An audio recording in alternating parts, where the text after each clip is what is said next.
أعوذ بالله السميع العليم من الشيطان اللعين الرجيم. بسم الله الرحمن الرحيم. أحسن كلمة يبتدأ بها الكلام وخير خبر يختتم بها المرام. حمدك اللهم على جزيل الأنعام.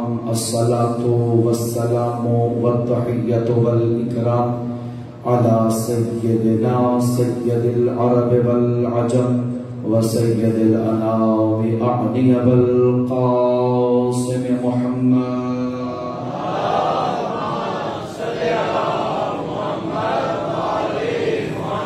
ثم الصلاة والسلام والتحية والإكرام على أهل بيته البررة الكرام ولا سيما علي عليه السلام جازم أعناق النواس واللحام والذي رفعه علما للإسلام ولا سيما بقية الله المنتظر إمام زماننا.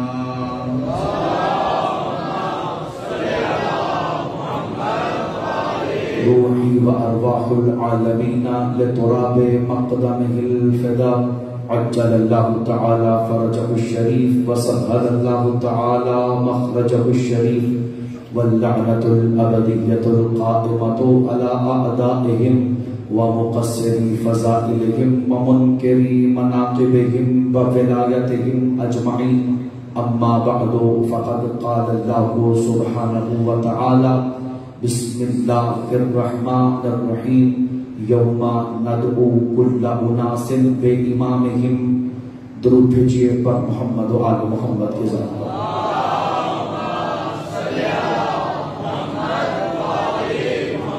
اپنی دعاؤں کی قبولیت ظہور تاجیل قائم آل محمد کے لیے پھر بھی زحمت صلوات عطا فرمائے.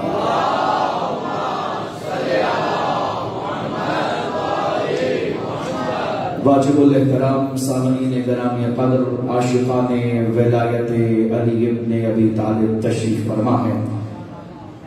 خالق کائنات آدم و عالم نے تخلیق بشریت کے بعد انسان کو گمراہی کے گھٹاٹوں پر ڈھیروں سے نکال کے روشنی ہدایت سے منور کرنے کے لیے جہاں بولتے ہوئے نبی بھیجے وہاں چپ صحیفے بھی نازل فرمائے. اور معبود نے کتاب کائنات کے سر ورق پہ اس کو نہیں بھیجا جو ہدایت مانگنے آیا تھا بلکہ اسے پہلے بھیجا جو ہدایت بانٹنے آیا تھا. اللہ منگتوں سے کائنات شروع کرنا ہی نہیں چاہتا. پروردگار نے سب سے پہلے اسے بھیجا جو ہدایت عطا کرنے کے لیے آیا تھا، اس لیے کہ اس کی شان رحمانیت کو یہ زیب نہیں ہے کہ مانگنے والے ہوں اور بانٹنے والے نہ ہوں. تو 14 صدیوں سے یہی سوال تو ہم پوچھ رہے ہیں، جب ایک انسان بغیر ہدایت کرنے والے کے نہیں رہ سکتا تو محمد کی اتنی لاڈلی امت آوارہ کیسے ہو سکتی ہے؟ تمہیں ڈھونڈ کے لانا پڑے گا جو مصطفیٰ کی امت کا امام ہوگا. اور اللہ نے کتاب ہدایت کو مکمل یوں کیا کہ کتاب بھی ساتھ ساتھ ہوگی، نصاب ساتھ ساتھ ہوگا، استاد ساتھ ساتھ ہوگا. نہ استاد کتاب کے بغیر کافی، نہ کتاب استاد کے بغیر کافی. یہ جو آپ نے بعض دکانوں پہ سٹیکر دیکھے ہوں گے نا، ہمارے لیے کتاب کافی ہے. یہ بغض آل محمد میں لکھا جاتا ہے، وگرنہ کوئی کسی کتاب کو کافی نہیں سمجھتا. حضور آپ بھی اپنے بچوں کو بازاروں سے کتابیں خرید کر گھر میں نہیں پڑھاتے. آپ بھی اس کے بیگ میں بستے میں کتابیں ڈال کے کہتے ہیں بیٹا وہ سیکھ کے آنا جو استاد سکھائے. تو بڑے ہوشیار ہیں آپ. انسان کے لکھی ہوئی نصاب کی پہلی کتاب بغیر استاد کے سمجھ میں نہیں آتی، تو رحمان کے نصاب کی آخری کتاب مہدی کے بغیر سمجھ میں کیسے آ سکتی؟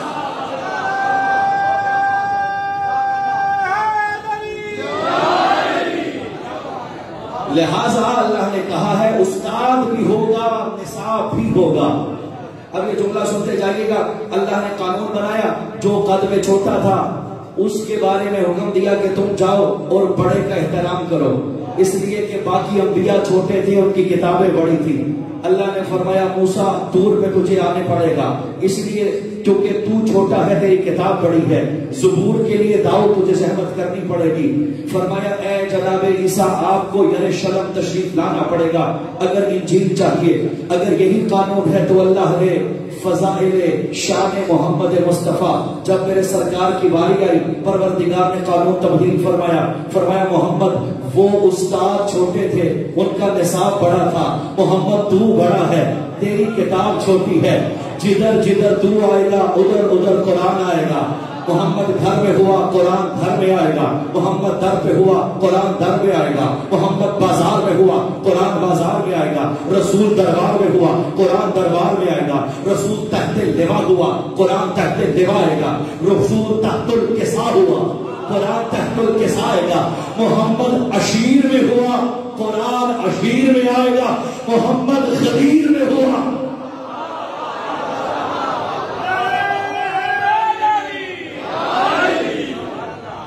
محمد عشیر میں ہوا قرآن عشیر اترے گا، محمد خدیر میں ہوا قرآن خدیر میں اترے گا۔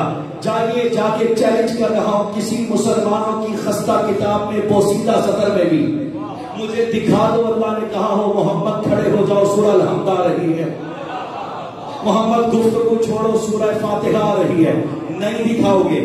مصطفیٰ جس کیفیت میں تھے آیت اسی کیفیت میں اترے گی۔ اب وزن خود کرو، 4 سال کی بطول تشریف لاتی محمد، اس کے لیے بھی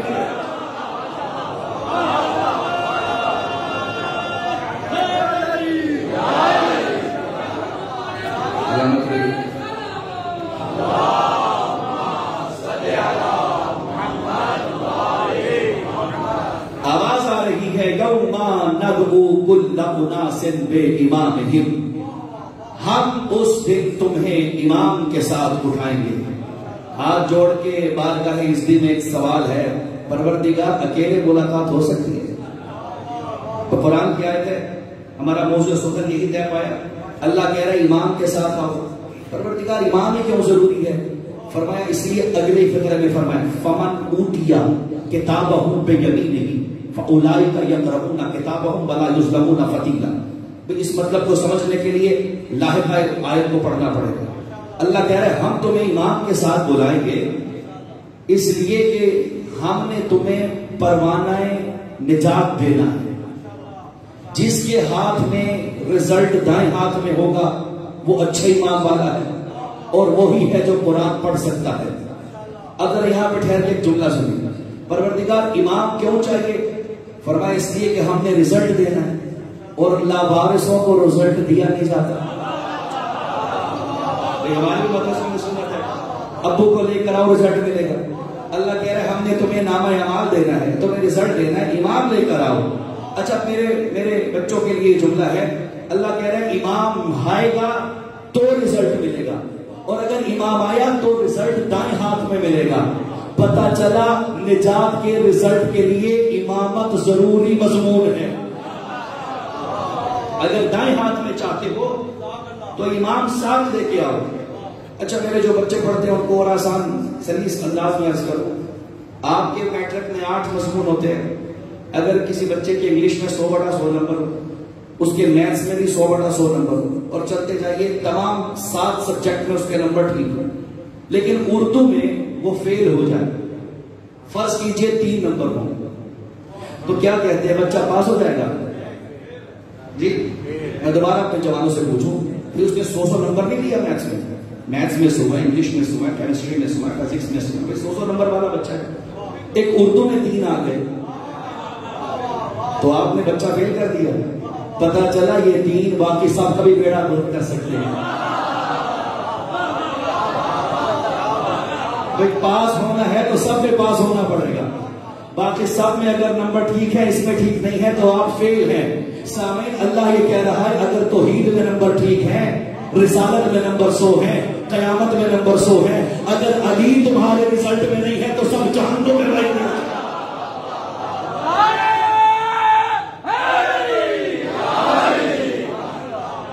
پورا پاس پڑھنا پڑے گا، اللہ کا پورا نصاب پاس کرنا پڑے گا۔ اچھا یہاں پہ ایک اور بحث ہے مارکۃ الآراء. کئی صدیوں سے سفر کرتی کرتی آج بھی ہمارے معاشرے میں دو حصے بنائے ہوئے ہیں یہ بحث. کچھ کہتے ہیں کہ اللہ تک جانے کے لیے وسیلہ چاہیے اور کچھ بزد ہیں کہ وسیلے کی ضرورت نہیں ہے. اچھا یہ تقسیم سنی شیعہ کی تقسیم نہیں ہے. اکثریت مسلمانہ اس بات کے قائل ہیں کہ جز شفاعت محمد مصطفیٰ کوئی نبی بھی جنت نہیں جا سکتا. اور یہ ہمارا عقیدہ ہے. اس لیے کہ مالک و سید و سردار بھی ہیں اور مالکوں کی اجازت کے بغیر غیر گھر میں آ نہیں سکتے. جس نے بھی جانا ہے ان کی سفارش ان کی شفاعت کے ساتھ جنت میں آنا پڑے گا. تو ہم وسیلے کے قائل الحمدللہ تقریباً پوری امت مسلمہ وسیلے کے قائل ہے. اس تک جانا ہے اس کو بلانا ہے تو وسیلہ ساتھ. لیکن پھر بھی ایک آواز اٹھ رہی ہے کہ اس کو بلانے کے لیے وسیلے کی ضرورت نہیں ہے. آئیے قرآن سے پوچھتے ہیں اور اسی آیت سے پوچھتے ہیں. اللہ کہہ رہا ہے یوم ندعو کل اناس بامامہم. جب ہم تمہیں بلائیں گے تو وسیلے کے ساتھ بلائیں گے. تو جب اللہ ہمیں بغیر وسیلے کے بلانا پسند نہیں کرتا تو خود بغیر وسیلے کے بھلا کیسے بات کر سکتا؟ لہذا یہ دو طرفہ قانون ہے. ادھر سے ادھر ملنا ہے تب بھی وسیلہ ہوگا, ادھر سے ادھر کا سفر کرنا ہے تب بھی وسیلہ ہوگا. ہم ایک جگہ پہ تھے کبھی 25 کو پھر ہماری پنجاب یونیورسٹی میں ایک سیمینار میں گفتگو ہے, ہم اسی طرح ایک سیمینار میں تھے تو میں نے گزارش کی وسیلے کے اوپر گفتگو, مجھے پرچیال اردو وسیلے میں بات کریں. تو میں نے کہا ذرا سادہ مشترکہ سی مثال سے سمجھا دو بچوں کو وسیلہ کیا ہوتا ہے. اور دیکھیے وسیلہ ہمارا خود ساختہ نہیں ہے, اللہ نے دیا ہے تو ہم مانے ہوئے ہیں. میں نے کہا مثال دیجیے باغیچہ ہے, آم ذرا اونچے ہیں, ہمارے بزرگ علماء مثال دیا کرتے تھے, معروف مکتبی مثال ہے. ایک بچہ ہے جو پھل کھانا چاہتا ہے لیکن مشکل یہ ہے کہ قد چھوٹا ہے, اس کا ہاتھ پھل تک پہنچتا نہیں. اب ایک بڑا آئے گا جس کا پھل تک بھی ہاتھ پہنچتا ہو اور بچے تک بھی پہنچتا ہو. دونوں سے کنیکشن ٹھیک ہو تو وسیلہ ٹھیک ہوتا ہے. وہ وہاں پیڑ سے پھل اٹھائے گا اور بچے کو پھل دے دے گا. یہ ہے وسیلہ. ہم نے کہا بس اتنی سی بات ہے, ہم قد میں بڑے چھوٹے ہیں, اللہ بہت بڑا ہے. وہ کہتے ہیں اگر مجھ تک آنا ہے تو کسی بڑے کا بندوبست کرو, اور اس بڑے کو ہم پیار سے علی ابن ابی طالب کہتے ہیں.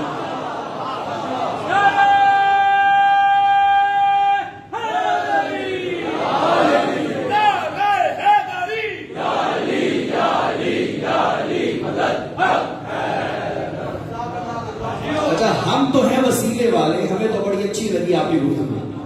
ایک پرچی آ گئی, ایک محترمہ نے سوال کیا قبلہ آپ کی مثال غلط ہے, یہ جرت ہونی چاہیے. اور اب یہ جرت ہم تو الحمدللہ وہ ہے جو کائنات میں تنہا مکتب ہے جو ساری زندگی ہی سوال وصول کرتے ہیں اور ایسا جواب دیتے ہیں کہ اگلا لاجواب ہو جاتا ہے. محرم چڑھتا نہیں میرے بچوں سے سوال پوچھنا شروع ہو جاتے ہیں, کالے کپڑے کیوں پہنتے ہو, علم کیوں نکالتے ہو, پیٹتے کیوں, روتے کیوں. میں اپنے بچوں سے کہتا ہوں پریشان ہونے کی کوئی بات نہیں ہے, جن کے بڑوں سے جن کے چھوٹے پوچھتے تھے.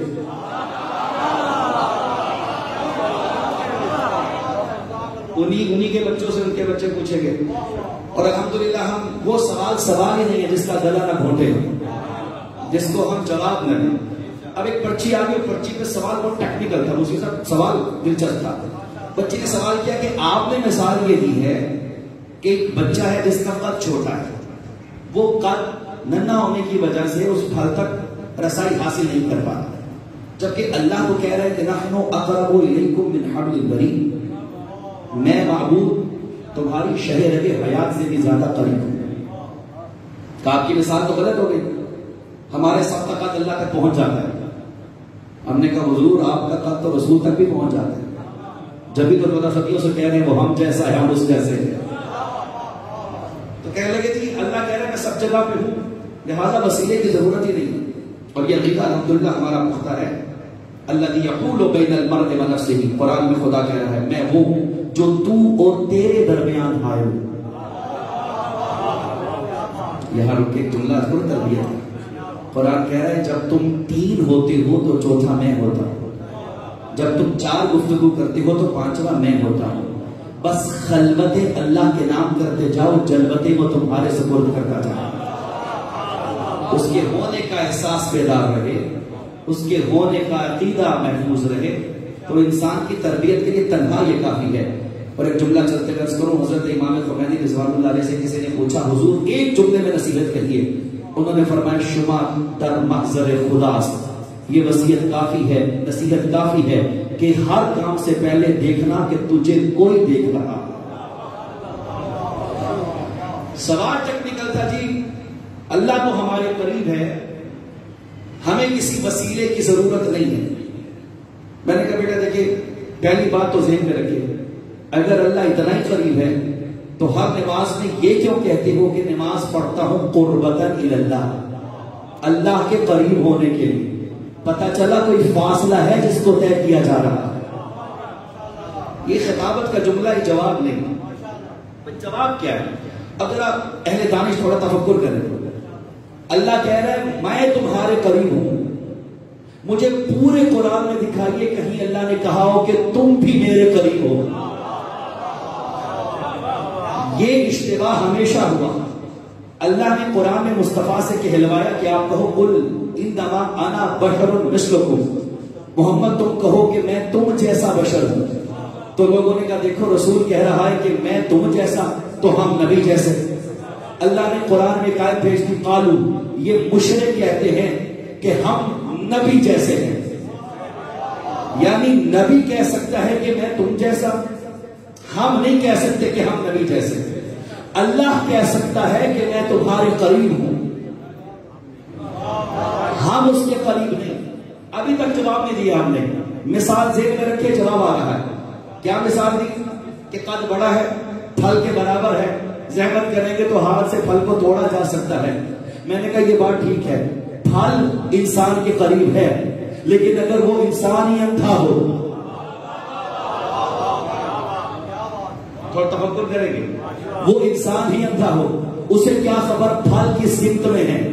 وہ دائیں بھی ہاتھ مارے گا، بائیں بھی ہاتھ مارے گا، وہ نیچے بھی ہاتھ مارے گا، سامنے بھی ہاتھ مارے گا۔ لہذا پھل اس کے قریب ہے، پر وہ پھل کے قریب نہیں ہے۔ کوئی ایسا بینا چاہیے جو آنکھیں رکھتا ہو، اس کا ہاتھ پھل پہ رکھ کے اسے بتائے کہ تم آپس میں قریب تھے، اسی بینا کو تو علی کہتے ہیں۔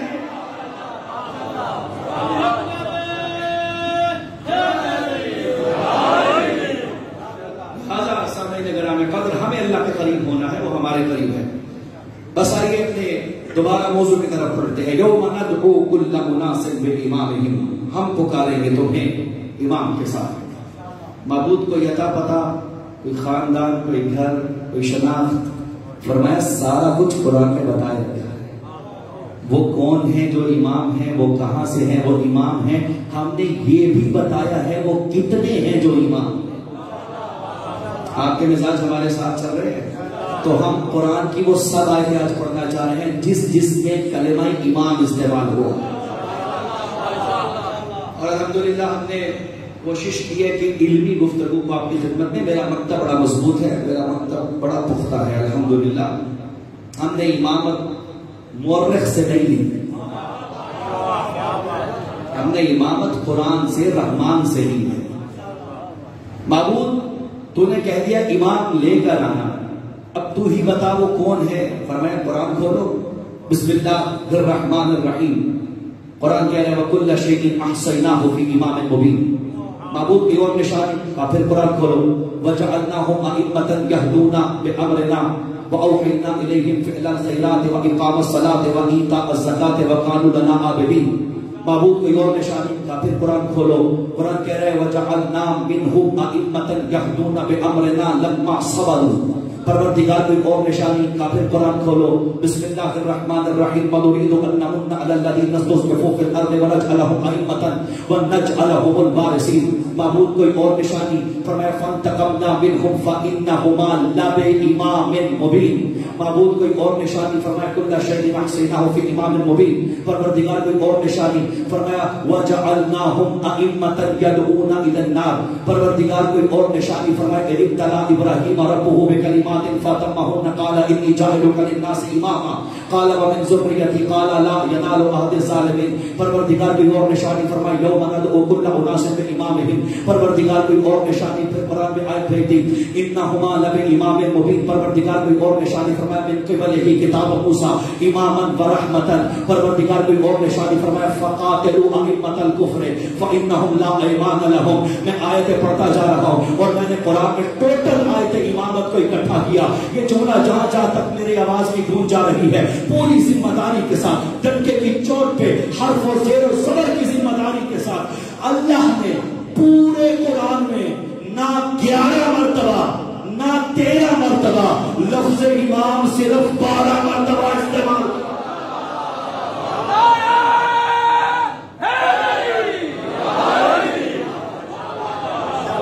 قرآن حادثاتی کتاب نہیں ہے، قرآن معجزاتی کتاب ہے. بلا وجہ اللہ 12 مرتبہ امام کا لفظ استعمال نہیں کر رہا. تو اب ذرا ہمیں کافر کہنے والے ہوشیار رہے. ہم وہی عقیدہ رکھتے ہیں امامت کے بارے میں جو قرآن رکھتا ہے. قرآن کے بھی 12 امام ہیں، میرے بھی 12 امام ہیں، اور جنہیں اس بات پہ اصرار ہے کہ ہمیں ہماری کتابوں سے دکھائیے تو چلیے وہی سے بھی دکھا دیتے. صحیح بخاری کھولیے، صحیح مسلم کھولیے. اور میں پہلے بھی کہہ رہا ہوں اگر یہ صحیح مسلم میں نہ ہوا تو ہم صحیح مسلم نہیں. صحیح بخاری بھی کھولیے، صحیح مسلم بھی ریکارڈ ہو رہی، صحیح مسلم بھی کھولیے، سنن ابن ماجہ بھی کھولیے، سنن داؤد بھی کھولیے، آپ سنن ترمذی بھی کھولیے، آپ جا کر سنن بہقی بھی کھولیے، آپ جا کے المدونۃ الکبریٰ امام سیوطی بھی کھولیے، المعجم الکبیر للطبرانی بھی کھولیے. آپ جائیے 70 سے زیادہ کتابوں میں یہ روایت لکھی ہے. اور صحیح مسلم میں 6 مرتبہ روایت آئی ہے. رسول فرماتے ہیں ما زال الدین عزیزا الی ان یکون فیہم 12 خلیفۃ من بعدی. رسول فرماتے ہیں میرا دین قیامت تک چلتا جائے گا یہاں تک کہ اس میں میرے 12 خلیفے ظاہر ہوں گے. قیامت تک. مدت کب تک یہ؟ قیامت تک چلتا رہے گا یہاں تک کہ میرے 12 خلیفے اس میں ظاہر ہوں گے. اچھا آپ لوگوں نے گنتی شروع کر دی، کہا جی پہلے سے شروع کریں. شروع کیا تو بات تو بڑھ گئی، 100 خلیفے ہو گئے. اچھا بعد نے کہا چن لیتے ہیں. چن کے جب شاپر میں اکٹھے کیے پتا چلا احمدار بھی آ گئے. کہا جی یہ بھی نہیں ہو سکتے. بعد نے کہا اچھا 12 تک سٹاپ لگاتے ہیں، اس سے آگے والے خلیفہ ہی نہیں. جائیے جا کے ہم اشاروں میں عرض کر رہے ہیں کتابوں میں لکھا ہوا ہے. تو گننا شروع کیا جس میں 1 2 3 کے بعد چوتھا خلیفہ علی تھا، 5واں کوئی اور تو چھٹا حسن تھا، چھٹا حسن تھا تو 7واں یزید نکل آیا. اب یہاں پھر پریشان ہو گئے. تو حضور اگر مشکل کشائی کروانی ہے تو منبر حسین پہ آؤ، ہم آپ کو ایسے 12 گن کے دیں گے جس میں نہ یزید ہوگا نہ یزید جیسا ہوگا.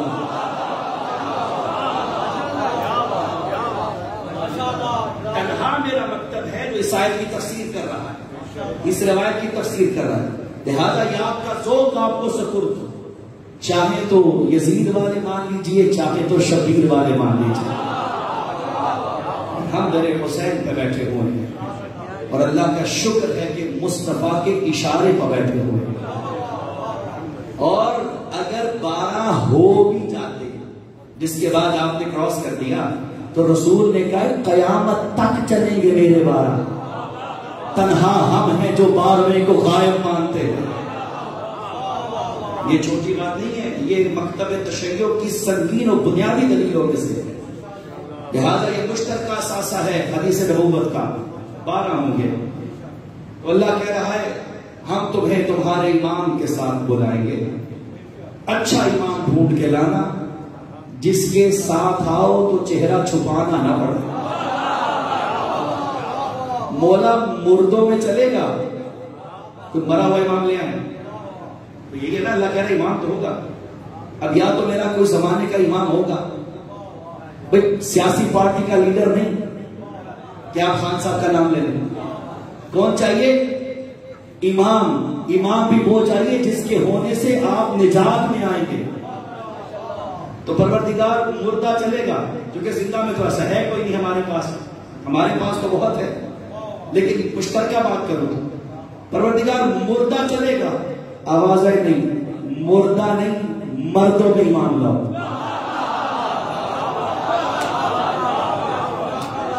پروردگار مردوں والا امام کون سا ہے؟ اگر نہیں ملا تو جاؤ خیبر میں محمد دے رہا ہے. مردہ نہیں چلے گا.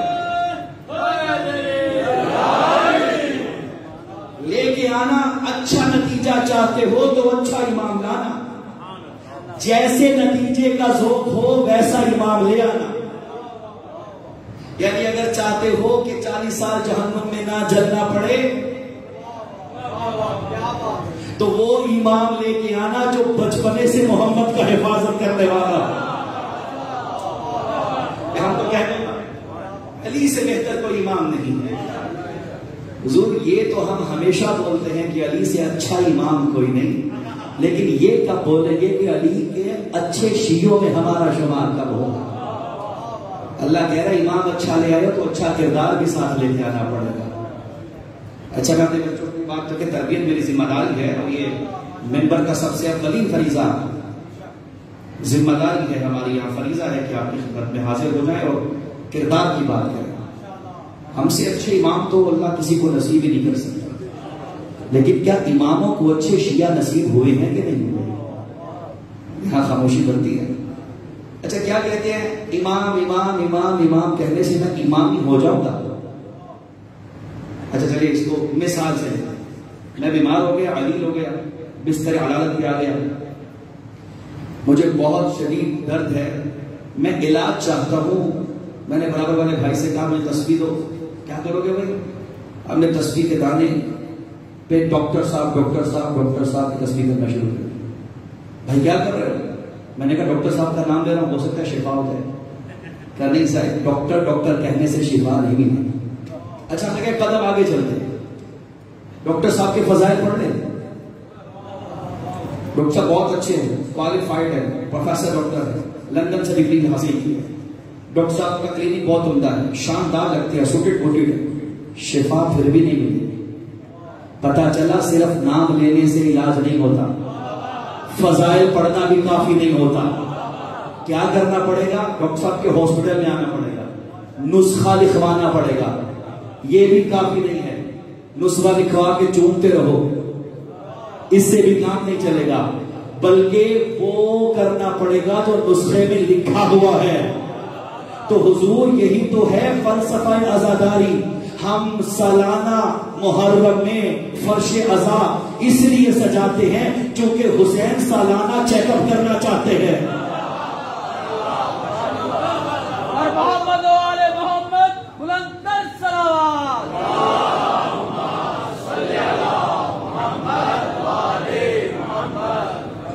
حسین وہ مسیحا ہے جس نے جگہ جگہ سالانہ کلینک کھول رکھا ہے. میرے مولا یہ کہہ کے گئے تھے انی لم اخرج اشرب ولا مطر ولا ظالم ولا مفسد. ہم کسی دنگا و فساد و فتنہ و چپقلش کے لیے نہیں جا رہے. انما خرجت لطلب الاصلاح فی امت جد رسول اللہ. اس جملے کی گہرائی کو وصول کیجیے گا. حسین فرما رہے ہیں جدھر جدھر بگاڑ ہوگا ادھر ادھر حسین ہوگا. اگر میرے دل میں بگاڑ ہے تو حسین میرے دل تک آئے گا، میری روح میں امراض ہے تو مسیحا یہاں تک آئے گا. لہٰذا میرے بچوں کو، جوانوں کو یہاں پہ ممبر سے یہ پیغام جانا چاہیے کہ صرف نام حسین کافی نہیں ہے، بلکہ نسخہ حسین پہ عمل کرنا پڑے گا. اور بڑے بڑے بیمار ہیں تاریخ میں جنہیں حسین نے 1-2 پہر میں ٹھیک کر دیا. لیجئے یزید کے خیمے سے چلنے والے حر کو لیجئے. میرے ذہن میں ایک واقعہ آ رہا ہے. ایران کے عالم دین فرماتے ہیں دیکھیں جب بھی مجلس حسین پر ایک نیت ضرور کیا کیجیے. آتے آتے کہیے گا سرکار ہم آپ کے بابا کے حکم کے مطابق، آپ کے بابا نے کہا تھا کہ علی کے نزدیک دنیا جوتیوں کی طرح ہے، ہم بارگاہ میں دنیا اتار کے فرش عزا پہ آتے ہیں. سرکار میرے دل سے دنیا کی جوتیاں آپ اتار دیجیے، مجھے شفا کے لیے سے تشریف لائیے۔ بارگاہ کے دروازے پہ 2 لحظے ٹھہر کے اس نیت سے آئیے کہ حسین تو بڑا لجپال ہے، تیرے دربار سے تو بڑے بڑے لا علاج کو بھی شفا میسر ہے۔ سرکار آپ کی بارگاہ میں وہ ایک عالم دین ہے اصفہان کی، وہ فرماتے میں منڈی سے اذان پڑھ رہا تھا، تبلیغات جاری تھی، یہاں دروازے پہ شور ہوا بارگاہ کے، بس اوقات کچھ چھوٹے موٹے معاملات ہو جاتے ہیں، تو میں نے بعد میں پوچھا کیا ہوا، تو کہا پتا چلا کہ کوئی نشہ کیے ہوئے جوان تھا اور بارگاہ میں گھسنا چاہ رہا تھا۔ آپ کی محفل بڑی روحانی ہوتی ہے قبلہ، ہم نے کہا یہ کوئی عام جا کے تھوڑی پڑھ رہا ہے، اتنے بڑے آیت اللہ پڑھ رہے ہیں، تو ہم نے اسے وہی بارگاہ سے باہر روک لیا۔ وہ روتا رہا، مجھے کہنے لگا مجھے عباس کے مسائل سننے ہیں، مجھے بارگاہ میں آنے دو۔ ہم نے اسے وہیں روک دیا کہ نہیں مولانا، ہم نے کہا یہ مولانا بہت عظیم ہے، ان کی محفل میں تم نہیں آ سکتے، ہم نے اسے باہر، تو مولانا فرماتے ہیں پھر کہنے لگا نہیں حضور باپ بھی خبر نہیں ہوا۔ اب وہ جو متولی ہے جس نے یہ کام کیا وہ بتاتا ہے داستان حکمت کے اندر یہ بات ہے، کہنے لگا کہ میں رات کو خواب میں سویا تو مجھے نظر آیا کہ میں کربلا میں ہوں اور حسین کے دروازے پہ کھڑا، درباری مجھے دروازے میں داخل نہیں ہونے دے رہا، تو میں نے پلٹ کے کہا مجھے آنے کی اجازت دو۔ اس نے کہا حسین کہہ رہے ہیں دربار عظیم ہے، تو نہیں آ سکتا۔ میں گھبرا گیا، میں نے ڈر کے کہا حسین سے کہو میں کوشش کرتا ہوں کہ گناہوں سے بچا رہا ہوں۔ امام حسین فرماتے ہیں تجھے کیا پتا ہو کہ کون کس دل سے میرے دربار میں آتا ہے۔ سرکار سے میں نے عرضی کی تو وہ درباری واپس آیا، اس نے کہا امام فرماتے ہیں پہلے اس سے معافی مانگ جسے تو نے امام بارگاہ میں آنے سے روکا تھا۔ یہ فیصلہ میں اور آپ نہیں کر سکتے کہ کس کو شفا دے رہا ہے حسین۔ میں لوٹ کے واپس اس کے گھر میں دستک دی اور میں نے کہا تمہیں حسین کا سلام آیا ہے۔ وہ گناہگار کہنے لگا شب تو آپ نے مجھے بارگاہ سے باہر نکالا تھا۔ اس نے کہا تم نے کیا کیا؟ کہا جس وقت آپ نے مجھے داخل نہیں ہونے دیا نا تو میں نے وہیں خاک پہ بیٹھ کے عباس علمدار سے کہا تیری حسین بڑی مانتے ہیں، عباس میری سفارش کر۔ میں نے دل کو صاف کیا، حسین نے سلام بھیج دیا۔ لہٰذا ہمیں دلوں کو پاک کر کے فرش عزا پہ آنا ہوگا۔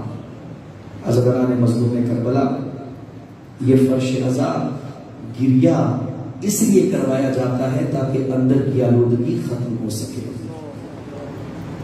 بس عزاداران مظلوم کربلا، کوفہ کی پیشیاں ختم ہو گئیں، شام کی طرف بیویوں کا قافلہ چل نکلا۔ 16 محرم کو قافلہ کوفہ سے نکل گیا تھا۔ آپ کی بھی چھوٹی چھوٹی بیٹیاں ہوں گی، بیٹیوں سے زیادہ پیار کیا کریں۔ شریعت کا حکم ہے کہ اگر والد تحفہ لے کر آئے تو بیٹے سے پہلے بیٹی کو تھمائے، اس لیے کہ بچیوں کے دل بڑے نازک ہوتے ہیں۔ عزاداران مظلوم کربلا، بیٹیاں اس لیے بھی مانگا کریں چونکہ حسین نے تہجد میں سکینہ کو مانگا تھا، اور میرے مولا فرماتے تھے مجھے اس گھر میں سکون نہیں آتا جس میں رباب و سکینہ موجود نہ ہو۔ ہر شب اپنے بابا کی چھاتی پہ سونے والی یہ لاڈلی۔ ایک شخص میرے امام کے پاس آیا اور آ کے کہنے لگا سرکار اللہ نے مجھے بیٹی دی ہے۔ امام نے فرمایا اس کا نام کیا رکھا ہے؟ کہنے لگا فاطمہ۔ جیسے باز کی آنکھوں میں آنسو آ گئے نا، میرے چھٹے امام بھی روتے روتے زمین پر بیٹھے اور رو کے فرمایا جس بچی کا نام فاطمہ رکھو نا اسے تماچا نہ مارنا، اس بچی کا نام فاطمہ رکھو نا پھر اسے کبھی بھول کے بھی جھڑک نہ لیں گے۔ آجا ایسا کیوں؟ فرمایا اس لیے کہ جب تماچا لگتا ہے ہمیں کربلا کی فاطمہ یاد آ جاتی ہے۔ اجرکم اللہ تکلف نہیں کریں گے۔ عزاداران مظلوم کربلا، بڑی لاڈلی بیٹی ہے حسین کی سکینہ، اور وہ وقت آ گیا جب آخری رات تھی، حسین سب خیموں سے نکل کے شب عاشور سکینہ کے خیمے میں آئے ہیں۔ ایک مرتبہ اپنی بچی سے کہا آہ قرۃ عینی یا ثمرۃ فؤادی نم یا بنیا، اے میری آنکھوں کی ٹھنڈک ہے، میرا نور نظر، آ بابا کے سینے پہ آ کے سو جا۔ عزاداروں جو بیٹیاں سلانے والے ہو نا، قدم تیز بڑھائے، بابا کی چھاتی پہ آ کے لگ گئی اور رو کے فکر کا بابا سکینہ بڑی دیر سے پیاسی ہے۔ بابا سکینہ بڑی دیر سے مضطرب ہے. میرے مولا نے سکینہ کے سر پہ پیار کرنا شروع کیا. بچی بابا کی آغوش میں سو گئی. جو رونے کے لیے آیا ایک دم تڑپ کے سکینہ خواب پہ بیٹھی. کہنے لگی بابا میں نے خواب میں دادی زہرا کو دیکھا. دادی زہرا کے سر کے بال کھلے ہوئے تھے. مجھے رو کے کہہ رہی تھی سکینہ یہ سونے کی رات نہیں ہے سکینہ یہ تیرے بابا کی آخری رات ہے. بس اللہ تعالیٰ نے مظلوم کربلا آ گیا. عصر عاشور کا وقت. حسین رہوار پر سوار ہوئے. ایک مرتبہ ذوالجناح کی گردن پہ تھاپی دی. اے رہوار تیرا آخری سفر ہے. ذوالجناح ہے کہ نہیں چلتا. ایک مرتبہ گھوڑے نے گردن موڑی. رونے والوں کیا دیکھا پچھلے سنوں پہ چھوٹی فاطمہ ہاتھ رکھ کے بیٹھی ہے اور ایک نوحہ پڑا. یا جواد ابی اے میرے بابا کا گھوڑا ایک پہر ٹہر میں بابا سے ملنا چاہتی ہوں. حسین نے خود کو خاک کربلا پہ گرایا. یا ایک مرتبہ سکینہ کو پیار کیا اور ایک جملہ فرمایا سکینہ ہو سکتا ہے میں تیرے لیے پانی کا بندوبست کروں. بچی نے پانی کا نام سنا تڑپ کے کہنے لگی بابا علی اکبر بھی پانی لینے گیا تھا. بابا چچا عباس بھی پانی لینے لگا. یا ایک مرتبہ میر انیس نے فقرہ کہا کہ سکینہ نے کہا ہوگا بابا نہ سکینہ کو پانی چاہیے نہ پیاس. بس ایک بار مجھے گودی میں لے لو. بابا ایک بار میرے سر پہ پیار کرو. اللہ تعالیٰ نے مظلوم کربلا کی زحمتیں ختم کرو. آ گئی شام غریباں. بابا کی چھاتی پہ سونے والی شہزادی کربلا کے اندر کبھی دائیں جاتی ہے اور ایک صدا بلند کرتی ہے آئینہ آئینہ یا ابتا. بابا تجھے سکینہ بلا رہی ہے. بابا تیری شہزادی ملنے کو آ رہی ہے. عزادارو ایک کمینہ گھڑ سوار قریب آیا. یہ آ کے کہتا ہے بچی آدھی رات میں کسے ڈھونڈ رہی ہے. یا بی بی نے فرمایا میں حسین کی یتیمہ ہوں. اللہ لعنت کرے اس کمینے پر. اس نے خود کو زمین پر آیا ہاتھ کو بلند کیا. اس کا نجس ہاتھ عباس کی بھتیجی کا چہرہ اتنا زور سے زمین پر گری کہ کربلا میں زلزلہ. اجرکم اللہ تکلف نہیں کریں گے ہزاروں. یہ زلزلہ آیا. میرا ذہن کہتا ہے لاشا عباس تڑپا ہوگا. اے ظالم یہ لاوارث نہیں ہے. اے ظالم یہ میری بھتیجی ہے. یا ایک مرتبہ شہزادی نے اپنے چھوٹے چھوٹے ہاتھ اپنے رخسار پہ رکھے اور کھڑی ہو کے کہنے لگی مار تو لیا ہے اب بتا میرا بابا کدھر ہے. اللہ نہ کرے کوئی بچی اتنی غریب ہو جائے. عزادارو آپ نے دیکھا ہوگا بچیوں کو کس پیار سے بابا کے جنازوں پہ لایا جاتا ہے. کوئی سر پہ پیار دے رہا ہوتا ہے, کوئی کہہ رہا ہوتا ہے بیٹا آج کے بعد تیرا بابا ہو. کس رنگ میں بابا کے جنازے پہ آئی ہے سکینہ. اس لعین نے تیر کو کمان میں جوڑا یا ایک سمت میں تیر روانہ ہوا, لاش حسین پہ تیر پیوست ہوا. یہ لعین کہنے لگا جہاں تیر لگا ہے وہ شبیر کا جنازہ. یا ننھے قدم چلتی ہوئی بابا کے جنازے پہ آئی. کیا دیکھا کبھی گردن والا جنازہ. بچی نے اپنے ہاتھوں سے بابا کے جنازے سے تیر کو ہٹانا شروع کیا. یا کٹی ہوئی گردن سے آواز آئی اے سکینہ میرے شیعوں سے کہنا جب کبھی ٹھنڈا پانی پینا رخ کربلا کی طرف موڑنا اور کہنا السلام علیکم یا ابا عبداللہ. یا دوسرا فکرہ فرمایا سکینہ میرے شیعوں سے کہنا کاش تم کربلا میں ہوتے, تم دیکھتے تمہارا کریم امام کس طرح اصغر کے لیے پانی مانگ رہا تھا. بس آخری فکرہ جو رونے کے لیے آیا ہے رو نہ سکا. فرمایا سکینہ اے سکینہ میرے شیعوں کو بتانا انہوں نے شام غریباں اس طرح حسین کا لاشا کچلا ہے جیسے گندم کو چکی میں پیسا جاتا ہے. اللہ آپ کو کربلا لے جائے. علماء لکھتے ہیں کہ کئی میٹر تک خاک خاک شفا ہے. اس کی حکمت یہ جہاں جہاں تک لاش حسین گیا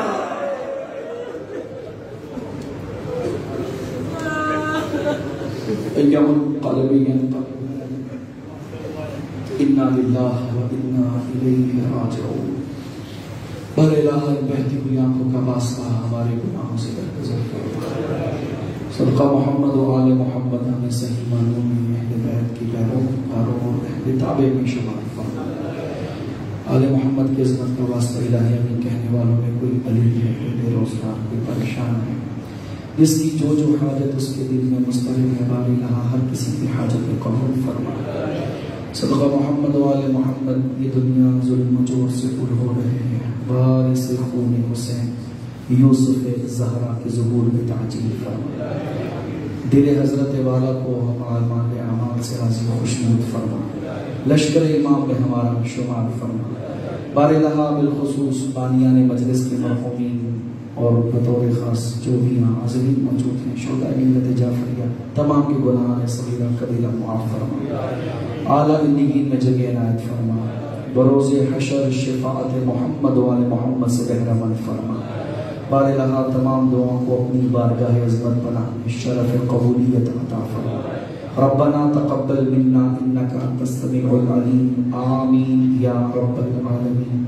جملہ مرحومین مرحومات بعد مجلس کے مرحومین اپنے مرحومین و شہداء ملت جعفریہ کے لیے سورہ مبارکہ الفاتحہ۔